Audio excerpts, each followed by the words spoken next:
জানিয়ে দিব আমাদের হাতে থাকা সর্বশেষ গুরুত্বপূর্ণ আপডেট বাংলা সংবাদ। শুক্রবারের নতুন কর্মসূচি ঘোষণা বৈষম্য বিরোধী ছাত্র আন্দোলনের। এই আন্দোলন থামবে না যতক্ষণ পর্যন্ত আমাদের প্রাণের জন্মভূমি আজ এক মহাসংকটকাল অতিক্রম করেছে।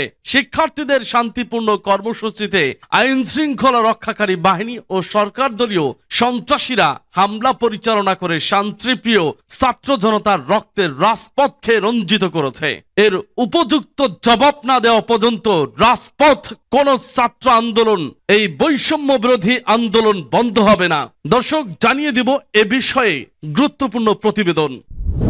এরপর জানিয়ে দিব এক মাসের রিজার্ভ কমছে 130 কোটি মার্কিন ডলার। দেউলিয়ার পথে প্রধানমন্ত্রী শেখ হাসিনা, মহাবিপদে এবার বাংলাদেশ। এদিকে রিমান্ড শেষে কারাগারে নূর। আরো জানিয়ে দিব আন্তর্জাতিক পর্যায়ের একটি গুরুত্বপূর্ণ সংবাদ শিরোনাম, যে কোনো মুহূর্তেই যুদ্ধ, ইরান ইসরায়েল উত্তেজনা তুঙ্গে। এ নিয়ে থাকছে বিস্তারিত সংবাদে। এরপর জানিয়ে দিব কোটা আন্দোলন ঘিরে সব মৃত্যুর তদন্ত করবে 3 বিচারপতির কমিশন। এবং সর্বশেষ জানিয়ে দিব টানা 32 ঘন্টা অনশন, ডিবি কার্যালয়ে 6 সমন্বয়ককে নির্যাতনের অভিযোগ। শুনছিলেন সংবাদ শিরোনাম, এখন বিস্তারিত। তবে তার আগে অনুরোধ থাকবে ভিডিওটিতে একটি লাইক এবং কমেন্টস করে জানিয়ে দিন আজকের এই ভিডিও সম্পর্কে আপনার মূল্যবান মতামত। আর অবশ্যই এই ভিডিওটি আপনার ফেসবুক সোশ্যাল মিডিয়ায় শেয়ার দিয়ে ছড়িয়ে দিন। আর জানিয়ে দিন আপনি কোন জেলা থেকে বা কোথা থেকে আমাদের সংবাদ শুনছেন এবং দেখছেন। আর অনুরোধ থাকবে, আপনি যদি আমাদের এই চ্যানেলটিতে নতুন হয়ে থাকেন তাহলে অবশ্যই চ্যানেলটি সাবস্ক্রাইব করে পরবর্তী আপডেট সংবাদ পেতে চোখ রাখুন এবিসি বাংলা নিউজে। শুক্রবারের নতুন কর্মসূচি ঘোষণা বৈষম্য বিরোধী ছাত্র আন্দোলনের। নতুন কর্মসূচি ঘোষণা করেছে বৈষম্য বিরোধী ছাত্র আন্দোলন। শুক্রবার প্রার্থনা ও ছাত্র জনতার গণমিছিল নামে কর্মসূচি পালন করবে তারা। বৃহস্পতিবার বৈষম্য বিরোধী ছাত্র আন্দোলন অন্যতম সমন্বয়ক আব্দুল কাদের স্বাক্ষরিত এক বিজ্ঞপ্তিতে এ কর্মসূচির ঘোষণা দেওয়া হয়। সমন্বয়ক জানিয়েছেন, জাতির এই দুর্দিনে আন্দোলনে অংশ নেওয়ার অপরাধে শহীদ, আহত, পঙ্গু ও গ্রেপ্তার হওয়া সকলের স্মরণে আগামীকাল দেশব্যাপী প্রার্থনা ও ছাত্র জনতার গণমিছিল কর্মসূচি ঘোষণা করা হয়েছে।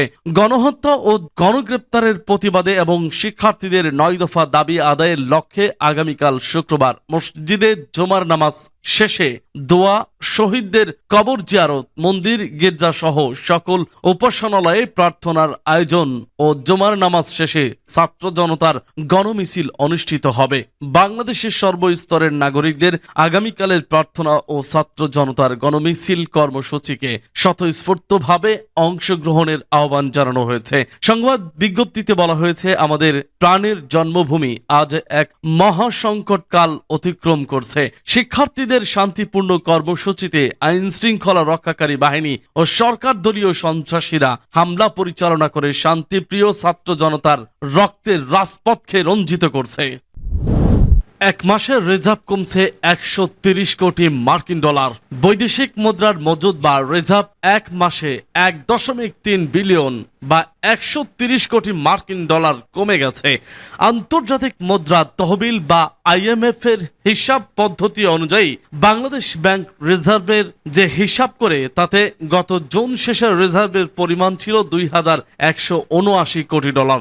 জুলাই শেষে তা কমে দাঁড়িয়েছে 2049 কোটি ডলারে। গতকাল বৃহস্পতিবার বাংলাদেশ ব্যাংক রিজার্ভের সর্বশেষ যে তথ্য প্রকাশ করে তাতে যে চিত্র পাওয়া গেছে, বর্তমানে বাংলাদেশ ব্যাংক কয়েকটি পদ্ধতিতে রিজার্ভের হিসাব করে। তার মধ্যে কয়েকটি মোট রিজার্ভ, অন্যটি IMF এর হিসাব পদ্ধতি BPM6 অনুযায়ী রিজার্ভের পরিমাণ। এর বাইরে ব্যবহারযোগ্য রিজার্ভের একটি হিসাব রয়েছে, তবে সেটি বাংলাদেশ ব্যাংক নিয়মিতভাবে প্রকাশ করে না।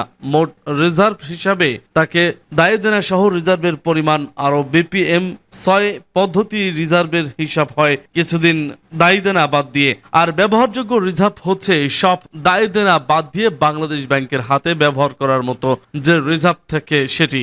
বাংলাদেশ ব্যাংক গতকাল যে হুঁশিয়ারি দিয়েছিলেন হিসাব প্রকাশ করেছে। তাতে BPM-6 অনুযায়ী রিজার্ভ করার পাশাপাশি মোট রিজার্ভের পরিমাণও কমেছে। গত জুন মাসে মোট রিজার্ভ ছিল 2000। বর্তমানে বাংলাদেশ ব্যাংক কয়েকটি পদ্ধতিতে রিজার্ভের হিসাব করে, তার মধ্যে একটি মোট রিজার্ভ, অন্যটি IMF এর হিসাব পদ্ধতি BPM-6 অনুযায়ী। রিমান্ড শেষে কারাগারে নূর। রাজধানীর কাজীপাড়া মেট্রো রেল স্টেশনে অগ্নিসংযোগের ঘটনায় দায়ের মামলায় গণ অধিকার পরিষদের সভাপতি ও ডাকসুর সাবেক ভিপি নুরুল হক নূর ও বিএনপির সমর্থক মাহমুদুস সালিহিনকে কারাগারে পাঠানোর আদেশ দিয়েছেন আদালত। বৃহস্পতিবার 5 দিনের রিমান্ড শেষে তাকে আদালতে হাজির করে পুলিশ। এরপর মামলার তদন্ত শেষ না হওয়া পর্যন্ত তাদের কারাগারে তাদের আটক রাখার আবেদন করেন মামলার তদন্তকারী কর্মকর্তা। আবেদনের পরিপ্রেক্ষিতে ঢাকা মেট্রোপলিটন ম্যাজিস্ট্রেট সাদ্দাম হোসেন তাদের কারাগারে পাঠানোর আদেশ দেন। এর আগে গত রবিবার ঢাকার মেট্রোপলিটন ম্যাজিস্ট্রেট মইনুল ইসলাম শুনানি শেষে নূরের 5 দিনের রিমান্ড মঞ্জুর করেন। জানা যায়, গত 22 জুলাই ঢাকা ম্যাস ট্রানজিট কোম্পানি লিমিটেডের MRT লাইন 6 এর উপপরিচালক মোহাম্মদ ইমাম উদ্দিন কবির বাদী হয়ে কাফরুল থানায় একটি মামলা করেন। এ মামলায় তিনি অজ্ঞাত পরিচয়ে 5-6 হাজার আসামি উল্লেখ করেন। এ মামলায় গ্রেপ্তার ডিএউজের সাংগঠনিক সম্পাদক হাফিজ আল আসাদ ওরফে সাইদ খান সহ 6 জন 5 দিনের রিমান্ডে রয়েছেন। শুক্রবার ঢাকার মেট্রোপলিটন ম্যাজিস্ট্রেট আরবীয় খানমের আদালত শুনানি শেষে রিমান্ডের আদেশ দেন। মামলার এজাহারে বলা হয়েছে, গত 19 জুলাই বিকাল 4:30 থেকে সন্ধ্যা 7:30 পর্যন্ত সরকার বিরোধী আন্দোলনরত দল ও অঙ্গ সংগঠনের কেন্দ্রীয় স্থানীয় নেতাদের প্রত্যক্ষ ও পরোক্ষ ইন্ধনে 5-6 হাজার দুর্বৃত্ত লাঠি, সোটা, রড, হকি স্টিক ও দেশীয় অস্ত্রশস্ত্র যেমন রামদা, দা কুরাল, শাবল, কাটার, হাতুড়ি ইত্যাদি দিয়ে কাজীপাড়া মেট্রো রেল স্টেশনে ধ্বংসাত্মক কার্যক্রম চালায় এবং মূল্যবান যন্ত্রপাতি ও সরঞ্জামাদি লুটপাট করে নিয়ে যায়। তাদের অগ্নিসংযোগ ও ব্যাপক ভাঙচুরে মেট্রো রেল স্টেশনের 100 কোটি টাকার আর্থিক ক্ষতি হয়েছে। এর মধ্যে কাফরুল থানার আওতাধীন অংশে 50 কোটি টাকার আর্থিক ক্ষতি হয়েছে। যে কোনো মুহূর্তেই যুদ্ধ, ইরান ইসরায়েল উত্তেজনা। ইরানের মাটিতে ক্ষেপণাস্ত্র হামলা চালিয়ে হামাস নেতা ইসমাইল হানিয়াকে হত্যার জেরে যে কোনো মুহূর্তেই ইরান ইসরায়েল যুদ্ধ বেঁধে যাওয়ার আশঙ্কা তৈরি হয়েছে। এরই মধ্যে ইরানের সর্বোচ্চ নেতা আয়াতুল্লাহ আলী খামেনি ইসরায়েলে সরাসরি হামলা চালানোই সম্মতি দিয়েছেন। এরপর থেকে উভয় দেশই যুদ্ধের জন্য সামরিক প্রস্তুতি নিচ্ছে। এদিকে মার্কিন যুক্তরাষ্ট্র ঘোষণা করেছে, যুদ্ধ শুরু হলে তারা ইসরায়েলকে সহায়তা করবে। সূত্র Reuters. Al Jazeera, New York Times. সর্বশেষ পাওয়া খবর অনুযায়ী ইরানের হামলা ঠেকাতে ব্যাপক প্রস্তুতি নিচ্ছে ইসরায়েল। একই সঙ্গে তারা পাল্টা হামলার পদক্ষেপ নিচ্ছে। এদিকে মার্কিন প্রেসিডেন্ট জো বাইডেন ইরানে হামলা না চালাতে ইরানের প্রতি হুঁশিয়ারি দিয়েছেন। তিনি বলেছেন, হামলা হলে মিত্র তেল আবিবকে রক্ষায় প্রয়োজনীয় সব ব্যবস্থা নেবে পেন্টাগন।